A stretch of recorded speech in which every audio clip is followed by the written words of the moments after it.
안녕하세요. 성공하는 것엔 감동이 있다의 저자 김춘혜입니다. 지금까지 개인의 행동에서든 직업의 정신에서든 또 남녀 간의 소통에 있어서든 감성이 필요하다는 이야기를 말씀드렸습니다. 그리고 마지막으로 가장 중요한 것은 가족 간에 있어서의 감성 소통입니다. 가족 간의 감성 소통은 특히 감동을 줄 때 극대화되는데요. 가정의 경우 부모가 자녀에 대한 책임과 의무를 다하고 마음까지 헤아려 준다면 그것이 바로 감동이 되겠죠. 그리고 자녀는 그런 부모를 존경할 수 있을 겁니다.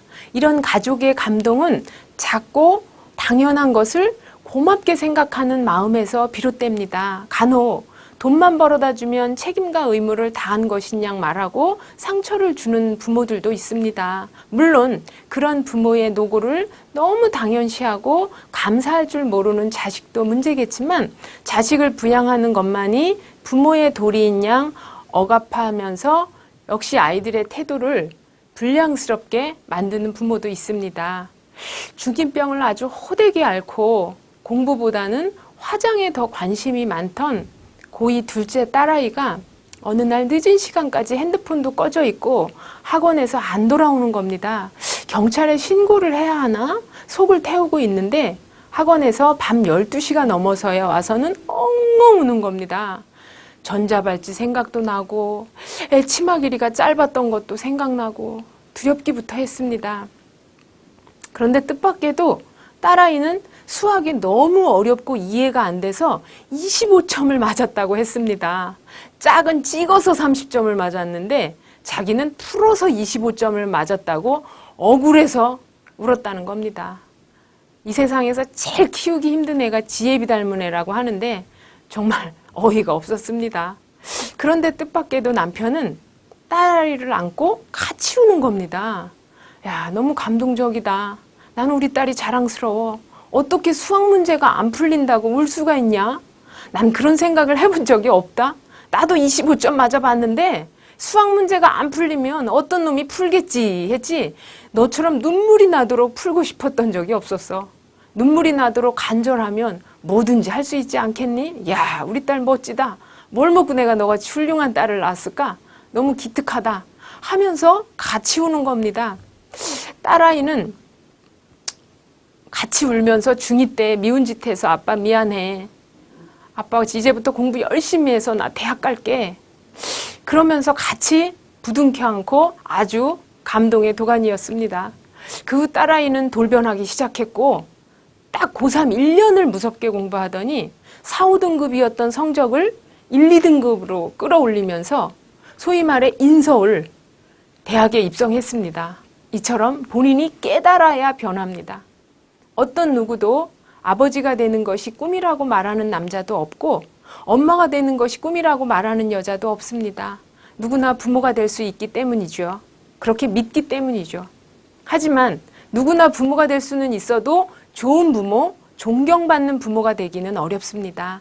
좋은 부모가 되기 위해서는 끊임없는 노력과 자기 성찰, 그리고 무엇보다도 소통을 위한 감성 스킬 훈련이 반드시 필요합니다.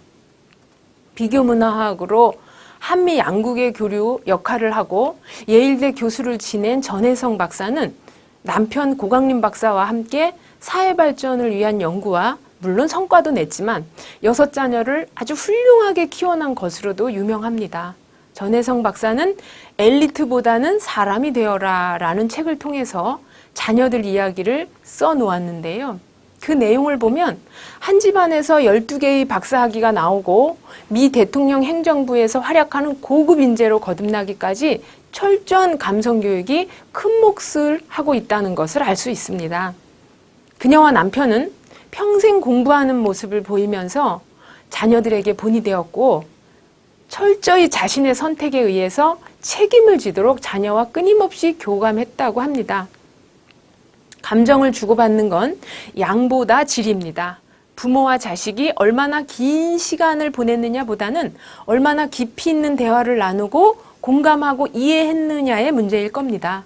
바야흐로 감성 양육의 시대입니다. 타이거맘이니 책갈피 교육이니 북유럽식 양육법 등 다양한 양육의 노하우가 소개되고 있지만 그 기저엔 자녀와 감성적으로 소통할 수 있는 감성 양육이 바탕이 되어야 합니다.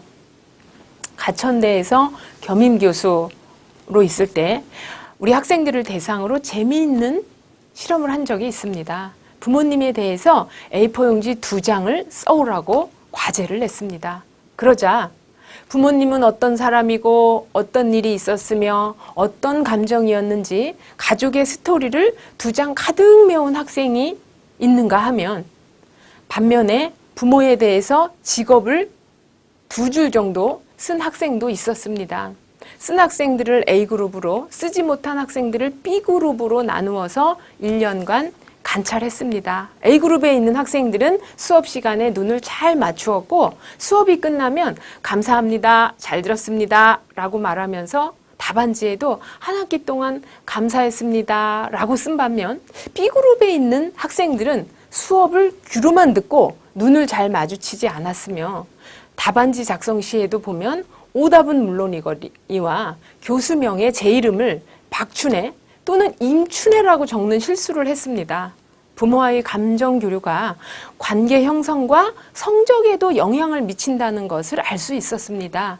때론 부끄러운 감정마저도 그 표현 방법에 따라서 감동이 되고 마음의 소통은 가족을 성장시킬 마일리지를 만듭니다. 가족 간의 쌓은 마일리지 사용엔 유효기간도 없습니다.